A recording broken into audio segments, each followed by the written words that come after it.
What's up, guys? Today's topic is about populism in the EU, but we also have a new guest who's a good friend of ours. Yep, I'm truly honored to be his friend, given his expertise and the amount of experience he already had for such a young age. In fact, among the others, he has been for over a year political specialist at the US Embassy in Rome. He collaborates with the journal Osservatore Romano, and he's also vice president and founder of Tenacre Innovazione e Creatività. Okay, we get it. He's cool. But we also invited him because he was a member of the Italian party Lega in Sicily, thus having some insight about party dynamics. Plus, of course, he has some interesting views, which he's probably gonna get us cancelled, but it's fine. Buon pomeriggio, come siamo punzati? Thanks guys for having me. Pleasure is ours, and without further ado, let's do this.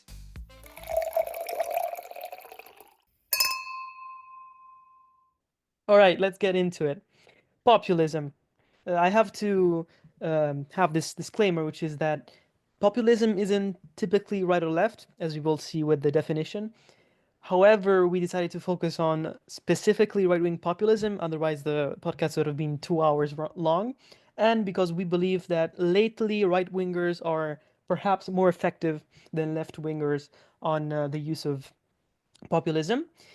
And I see that we could do also an entire episode on, for example, left-wing populism, but that's for another story.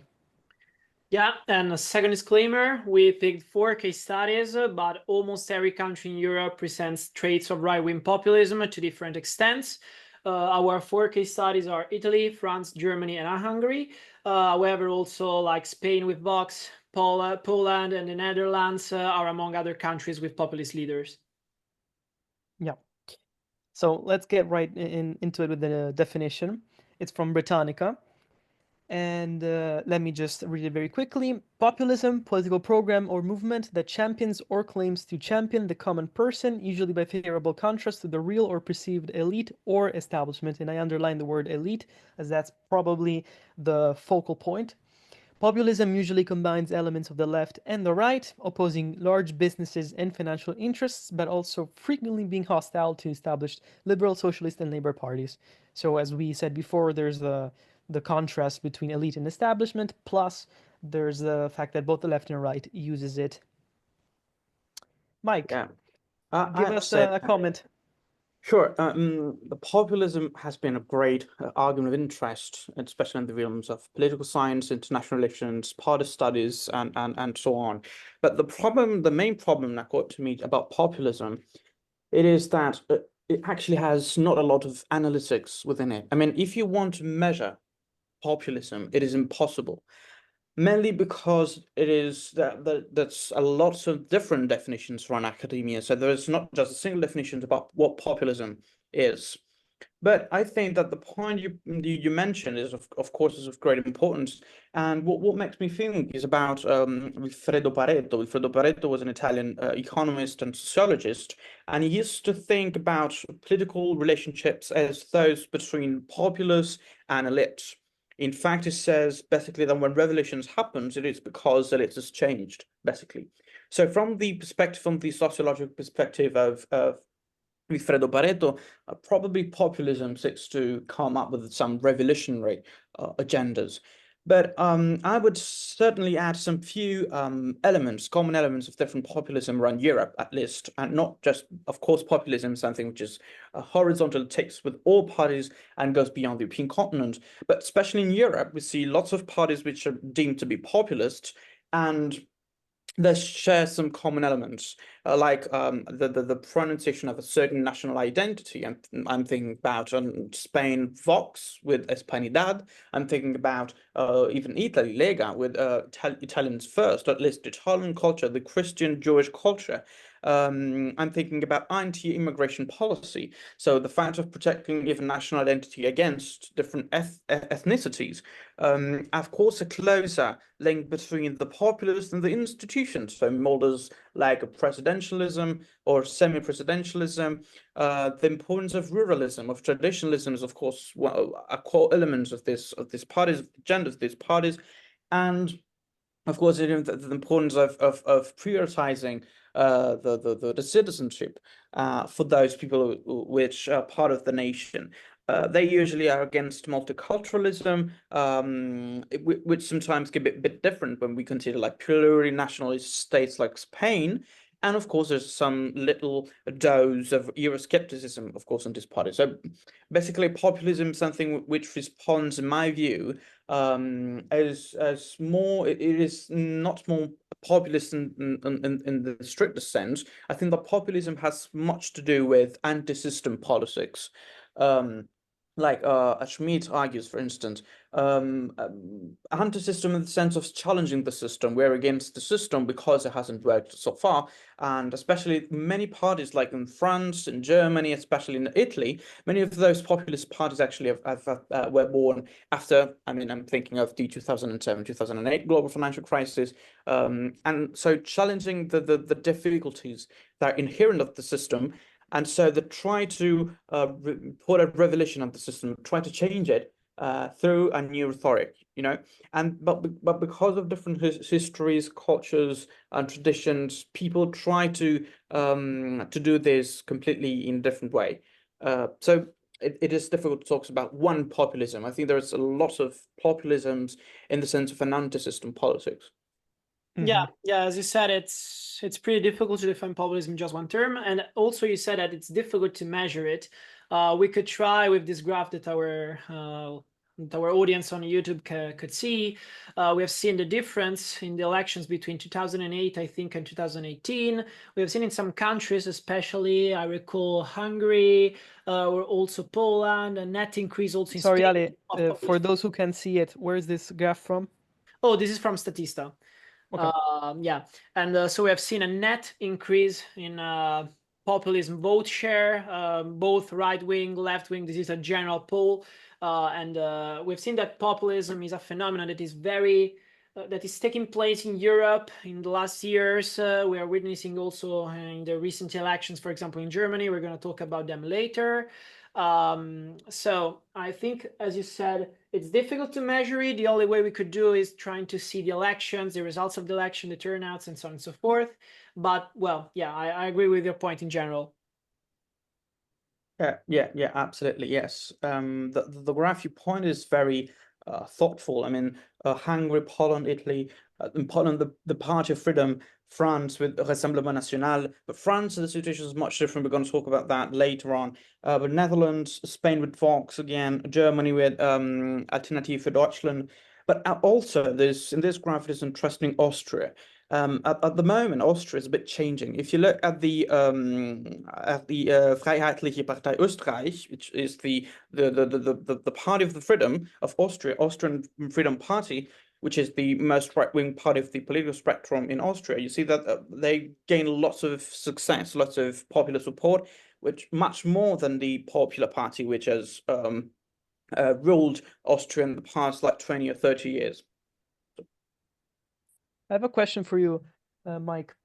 Yes. Before we get into the specifics with the case studies, if you were to pick three, for the sake of simplicity, three characteristics of what defines specifically right-wing populism, what would it be? Well, great, that's a good point. I'd say the first is about trying to have a closer relationship with the populace, with the population, which by population, I mean your citizens of your ethnicity or list of your culture. So trying to have a closer link with them. That's the first point. The second point is probably a great insurgence of traditionalism and ruralism. So the importance of traditions, of God, of the fatherland, and that's specifically the case of Portugal. Like with Chega, or as well as it was before with Movimento 5 Stelle. Now Movimento 5 Stelle in Italy is completely different. It's much more anti-system. But so I'd say closely with the populace, ruralism, and traditionalism. And I'd say probably in the last time, if we take one consideration which comes from the external, probably Euroscepticism. Even if you take, for instance, the case of Vox up until the entrance of Abascal, it was not so Eurosceptic. It was too much Euro fanatist, if you want. But then things a bit changed. But probably I'd say yes. This closer link between the populace and the institutions, realism, traditionalism, and some dose of Euroscepticism, or at least anti-system, anti-international order.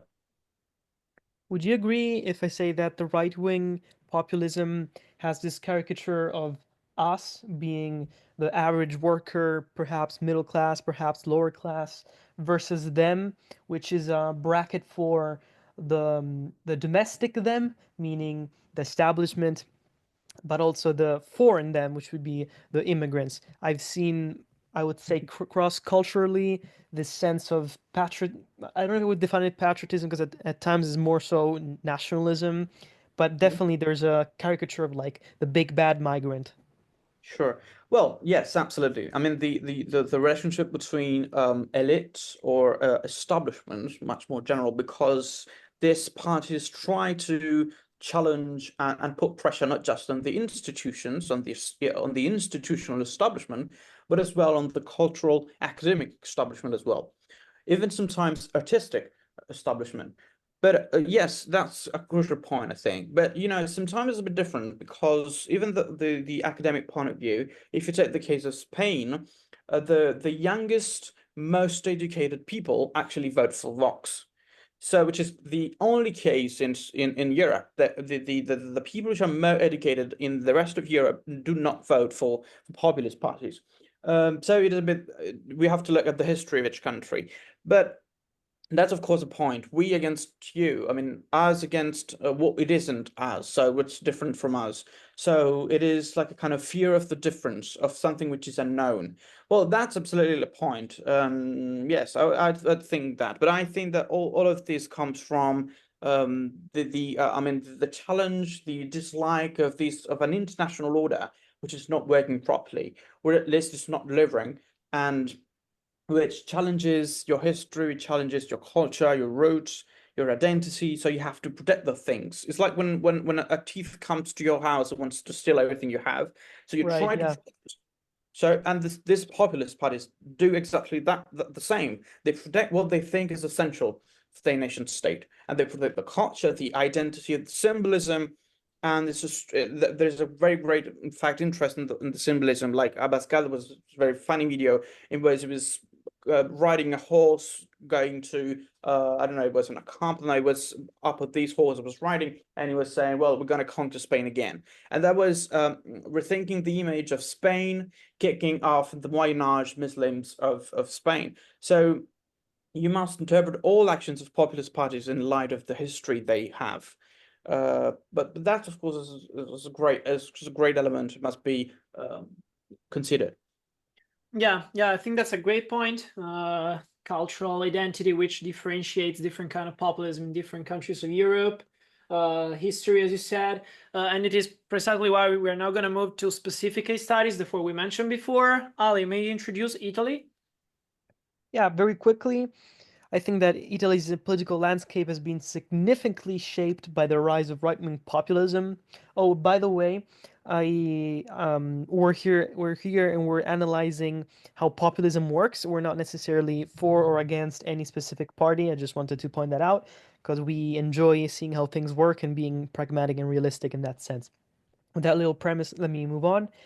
And Lega, Fratelli d'Italia, or Brothers of Italy if you're not Italian, have been and alongside Five Star Movement, but that's more, I would say, on the left camp, if I had to put it on a spectrum. But yeah, right wing specifically, Lega and Fratelli d'Italia were the main right wing populist parties, which have been successful in the last years. In fact, they're governing right now together with Forza Italia. And we want to explore for Italy, since it's also where we come from, we want to explore some key players, trajectories, and implications for the democracy in Italy under the current government led by Giorgia Meloni. So, Ale, can you give us, let's say, 2-3 points per party that I mentioned for those who don't know them? Yeah, well, as you said, key parties. We're gonna talk about our Lega and Fratelli Italia. There is someone who also refers to Forza Italia as populist. Personally, I do not see Forza Italia as a populist party. Starting with Lega, that is where later I would like to hear from Mike some insights. Well, everybody knows it's led by Matteo Salvini. It started as a regional party, moving then to northern Italy, to National Force. As you said, Salvini got in the government, I think it was 2018, 2019 with Movimento 5 Stelle. Now he's again in a government coalition with Fratelli Italia. I think there has been a little of a backsliding in terms of support for Lega, especially in the last years and after the first government where Salvini was involved. Recently, Lega has been at the center of the debate because of its particular opinion, especially on the topic of immigration. We have seen that now Salvini is risking to be punished by judges for what he has done back in the days with open arms. And also interesting is now the figure of Vannacci, General Vannacci, who was a former general of the Italian army, and is very controversial as a person since because of his sentences in terms of discrimination, particularly referred to volleyball player Paolo Egonu, and also most recently for the speech he had at the EU Parliament, attacking directly Commissioner Dombrovskis, I think was his name. And after that, there has been allegations that he has been removed as vice president of Patriots for Europe, with Salvini saying, I didn't even know he was vice president. So it's a little bit of a particular party right now. Quickly talking about Fratelli Italia before leaving the floor to Mike. Well, we know that Fratelli Italia is guided by Giorgia Meloni. She's now the Presidente del Consiglio dei Ministri, Prime Minister of Italy. It is debated whether she's doing good or bad. According to some, is doing good. According to others, is doing bad. For sure, in terms of economics, we have seen some improvements. It's very particular also if the person of Giorgia Meloni, since she has been accused multiple times of being fascist or at least neo-fascist because of her ideology, her policies, what she wants to improve, to carry on. However, she won the 2022 elections. She's still at the government. Luckily, the government is at least a little bit more stable than in the past in Italy. We will see if it will last or not. And also in the European Union, she's a controversial figure, since we know that she's not much appreciated by von der Leyen, or at least she does not really appreciate von der Leyen, also because she's not giving important roles to Italy. So these are the two parties which identify as right-wing populists and which are at the center of the scene. What can you tell us, Mike? Well, the case of Lega per Salvini Premier is, I think, is a bit emblematic. I mean, if you look at all different populist parties in Europe, probably Salvini's Lega has some common elements with them, but as well some peculiarities. That's the same point we made it before. Each populism has its history and its foundations. Lega Salvini Premier was born, I think, in 2017. Was like this kind of I don't know of little child of Lega Nord, of Northern League, from Umberto Bossi. The Northern League was founded, I think, in 1989. So I mean, we are the times of the Berlin Wall fall. And then in 2017, this federalist project of Bossi was enlarged to all the Italian peninsula, and it became the Lega, just Lega. Then I think I'd say a couple of years ago, I think it was before the COVID pandemic, Salvini proposed this new statute, this new federal statute, has to divide Lega into Southern Lega, Central Lega, and Northern Lega. That is like kind of it's more just to identify sections of the same party and just say, well, you're from the south. We are kind of new face of the league. We just not more just Northern League, because there has been lots of the battle between the southern Italy and northern Italy about this party saying lots of bad things of Sicilians, of southern people in general. But the issue here with Salvini is that if you see the polls, In the European elections 2019, I think the Lega took something like 34%, which is a huge number of votes. At the time, it was the maximum. Then there was PD, Partito Democratico, with something like 23%. Now in 2024, surveys give it like 80%, 8.5%. So it's a very drop in consensus. Lega is much more federalist. It points about regionalism, so each region has its autonomy, its powers, its competence. So it has a kind of different populist connotations like the other one. But of course, all the elements you mentioned, so the closer link with the people, the protection of national identity, ruralism, traditionalism, and this kind of this kind of fear of the difference of an anti-immigration policy, of course, resists. The thing that the whole problem with the justice you mentioned before is exactly because of these anti-immigration policy. But if you look at the main slogans of the party is prima gli italiani, so Italians first. And I think recently came out with also this slogan, which is I believe in the Italians, credo negli italiani. So it's just given like I give you hope. I mean, I have hope in you. But he tries, with at the moment he is vice prime minister, as vice president of the Council of Ministers, but he tries via his social accounts to even get in touch much closer with the people and says, well, that's what's happening inside of the council. That's what's happening me personally. And I want to hear your opinion. I want you to stand by me. I want you to be by my side and like combat to fight for me. So the problem with probably with Salvini is that he completely lost the train. At the time, he had lots of consensus. Then lots of bad happenings occurred inside of the party. Many Mike, left. sorry if I interrupt you, just because I want to ask you specifically if you can Yes. say anything, of course, on precisely that. Why do you think Salvini fell off? Do you have any like insight of the party, anything particular which you picked up on? Well, I think that the Salvini's Lega, I think it was starting just even before the COVID pandemic. Then, at the time of the COVID pandemic, you see all of the Italian parties making this kind of government of national unity and government.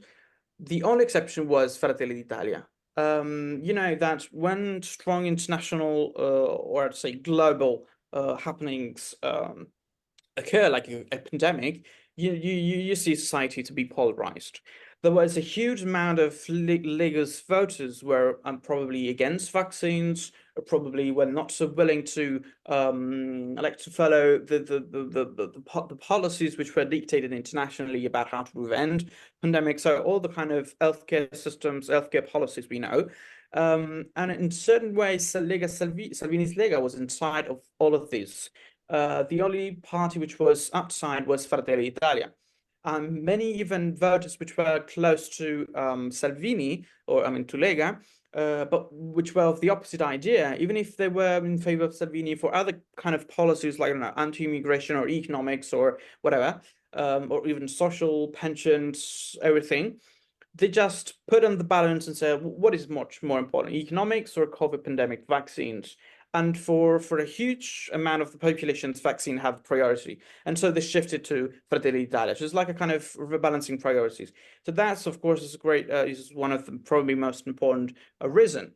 But of course, all the alliances he make with Conte, Conte was not very regarded very good, and the in the inside of Lega, but as well, even he made some many accused him of abandoning the battle of autonomia. So I mean, for all regions to become much more autonomous. Now he's going again. So I mean, there's different kind of things internally and externally.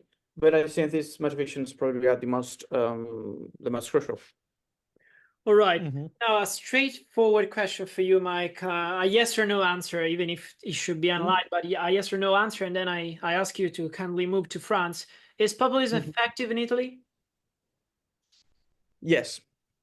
Okay, moving on. Well, No. you can move on. Yeah, okay. Yes, yeah, I say yes.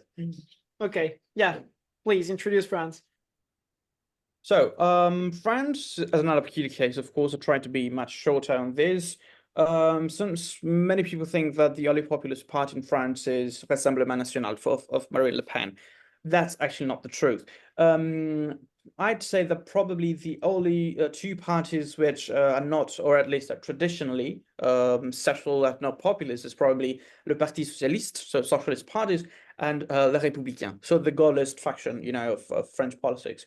But these are, I think, the only two parties traditional. The rest of parties, even Macron's party, France Insoumise, Maison d'Europe, the ecologists, Reconquête, I think they are all populist in a certain way. If you think about Macron, I think it should be, has adopted this kind of rightist identity. Because of course it's pro-Europe, everything, but he turned more rightist policy on social benefits, immigration, Islam, and public order. He also extolled patriotism and pledged to fight Burkism in academia. So he remained kind of from a liberal, from liberal standpoint, all about feminist issues and gender issues, with right, for instance, with the right of abortion added to the constitutions. But even Macron, certain sides, has moved to the rightist part.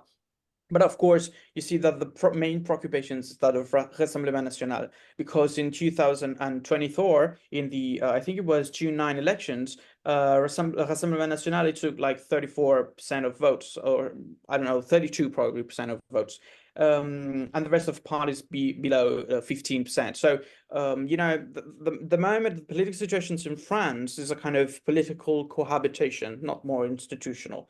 We have in the institutions now, we are with the new elections, this kind of the idea of Front Populaire, so this Popular Front and all these anti-right parties have to coalition and fight against Marine Le Pen as like post-World War II, a communist Front Populaire evoked by Stalin, something very similar. And they have to fight against Marine Le Pen, and so they managed to win. But the situations are kind of cohabitations, because you have the president, which is so Macron with this Front Populaire, and you have then a kind of hostile majority, which is completely of different opinion of the president. So the problem is that, of course, is Le Pen had not the numbers to impose as prime minister, but we have seen in the elections they lost. But I'd say that the populism in France is something which is much more horizontal. It takes all parties.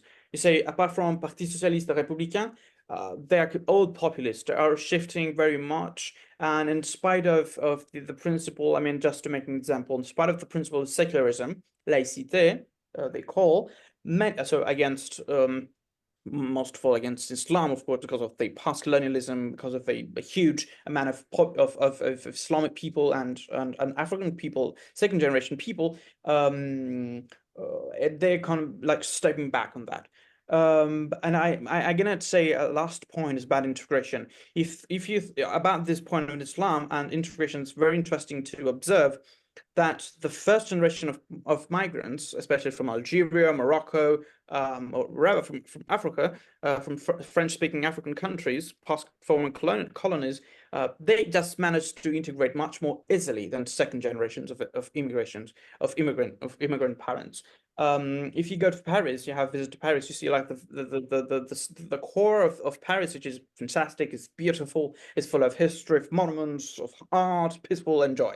But if you go in the periphery, you see a huge amounts of immigrants, which are complete and in a very, very bad situations. It's not very good. But France is, I mean, is a very peculiar case, and we should look at populism, talking about France in all directions, Yeah, I agree on that. I think it's way more complex, situation way more complex than Italy.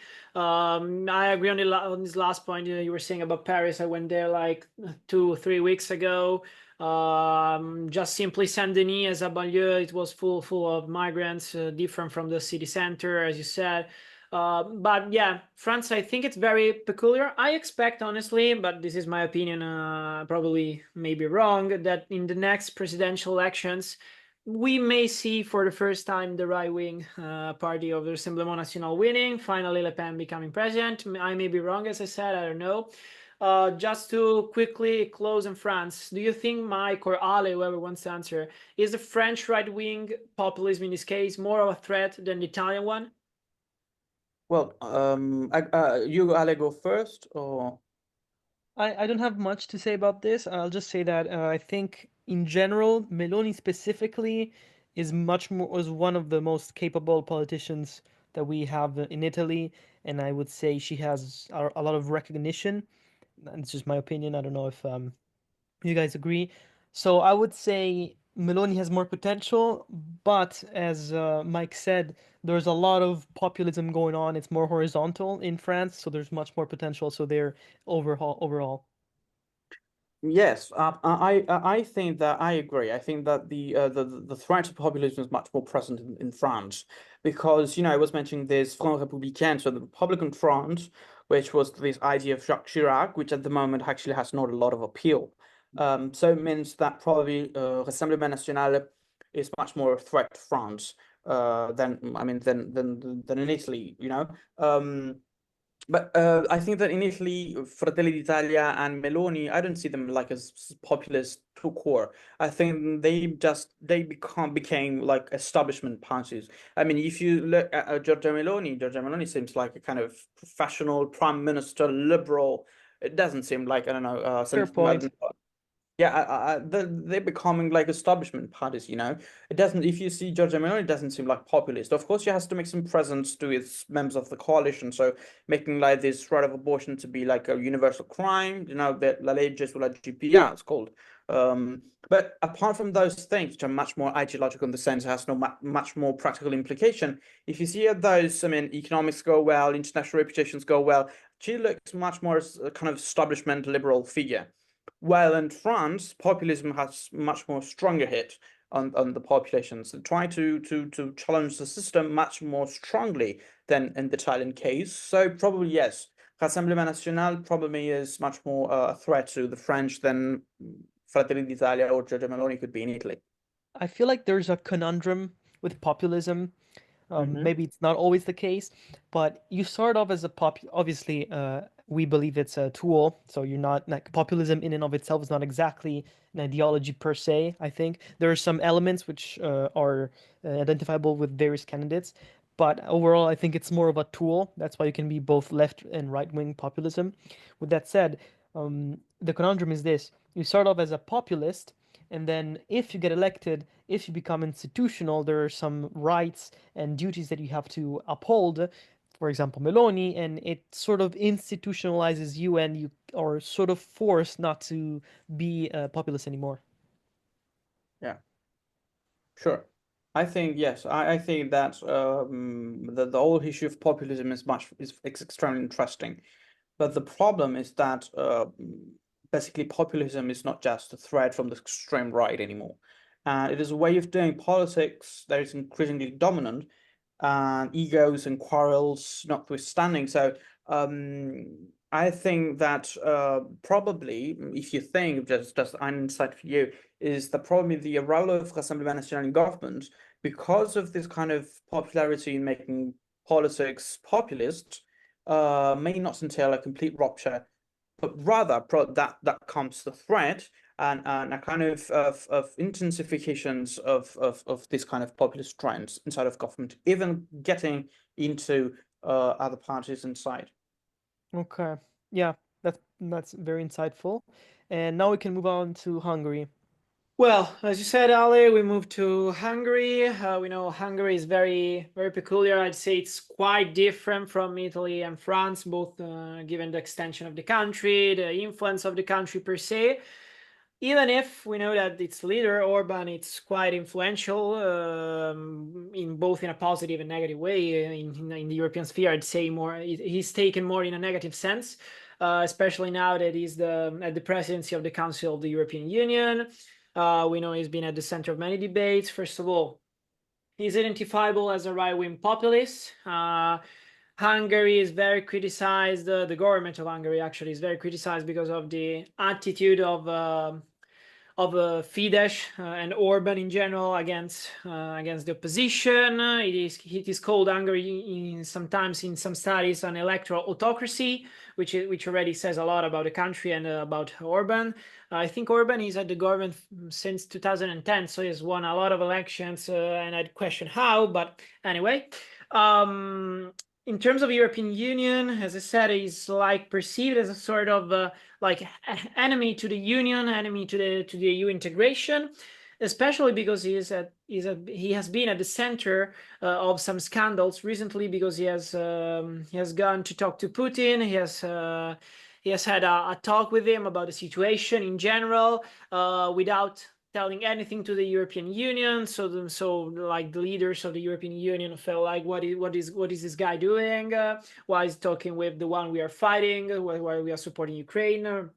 So I'd say Hungary is very peculiar about that. And recently I also heard on the news that he's given like easy visas to Russians and Belarusians, so he has not stopped this kind of measures like other countries has done.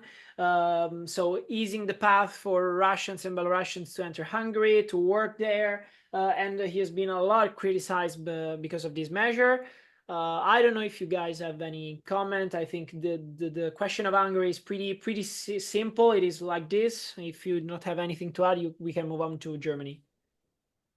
The only thing I would say that if you look at the first act of Hungary as president of the Council of the European Union was to go to Moscow.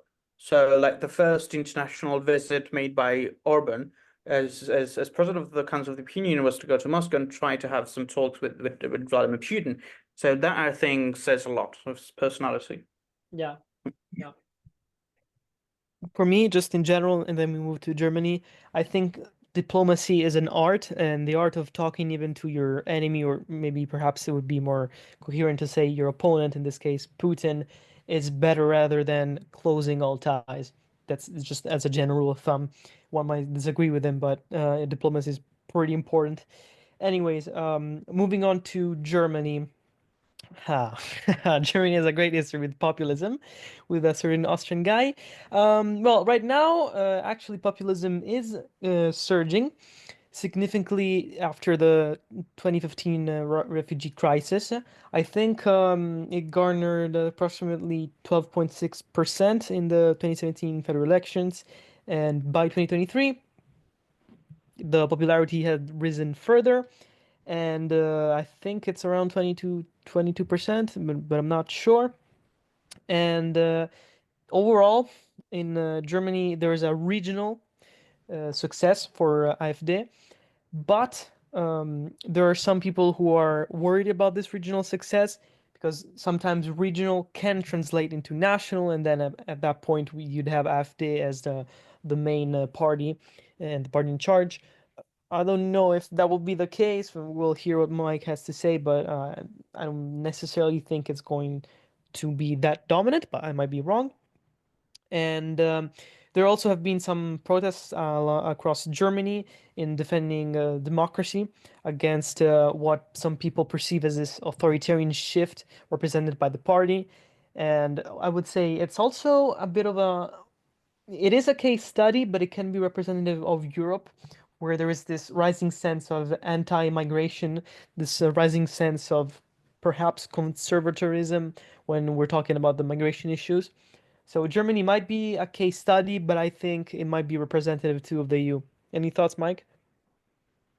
Well, about the German situations, you mean in general? Yeah, in general, and some comments on the AfD, if you have.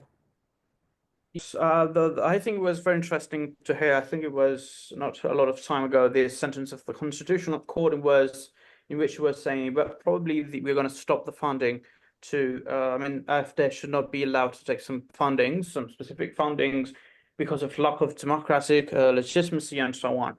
That I think it would be a great step towards the delegitimization of this party. But until AfD goes into elections, it's still, I mean, kind of democratic in the sense it is accepted in the system, you know. That's generally speaking. I think that the AfD probably is a great case because sometimes it is appealing to, in this case, to the German national identity. So even in this case, there's this kind of rhetoric about the elite against the people. But in this case, I think that in the case of AfD doesn't take upon the economic establishment. You know, yes, we're going to challenge the cultural establishment, the institutional establishment, even the artistic establishment. But the economic one, we have doubts on that because they have some support from the economic side. Well, I think the German situation is, if you see the at the moment political relationships, the political spectrum inside of Germany is much more influenced from the international scenario. If you see this, I mean, I think last year it was born this new party, Sarah Wegenrecht, or something like this party, which took, I mean, something like 8% of votes, and it was just 1 year born. I think she's much more far left. But even in the case of AfD, they took some lots of power from the war in Ukraine, from the situations in the Middle East, from the economic crisis, and so on. Yeah, and one important aspect I think we did not mention, I remember we said with Ali in another episode, at European Union level, AfD was, I think in June or July, expelled from what was called Identity and Democracy, which is now Patriots for Europe, because I remember the leader, the chief, said something about the SS were not necessarily criminals. So it's a very interesting party to be analyzed and even maybe not considered democratic, as we mentioned. And I think with this link I did with the European Union, we can kind of wrap it up, talking about quickly about the European Union situation. Now, as we said, we have seen also in the European scenario the rise of far right or right in general parties with the ECR, Patriots for Europe, and now also there is a Europe of Sovereign Nations. Leftist parties have lost a lot of seats, also the Liberals of Renew. So I don't know, how do you see, Mike or Ali, whoever wants to comment on this, the future of the European Union, considering these populist movements, right-wing populist movements we've mentioned in our 4 case studies in general in other countries? Go Ali first. Right. I think, and correct me if I'm wrong, because I'm not so up to date with the EU-specific policies. The right-wing parties are not exactly united, right? Yeah, they're not. Right. If they would unite, they would have an outstanding majority. So I understand they have, and I'm not saying it's good or bad, I'm just observing.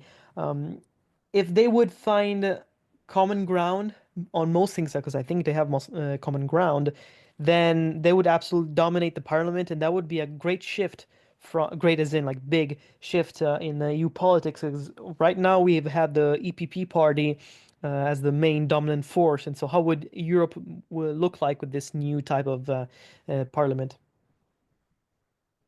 Well, I'd say that that's an interest point made of you. But I think I don't know, I'm not so sure about that. I mean, if you look at the moment of the establishment, I mean the parties which are ruling most of the European countries, they are not, or at least should not be populist. I mean, if you, apart from France, Macron, and some other cases, most of European countries ruled by establishment, liberal parties, or parties that were populist then became so.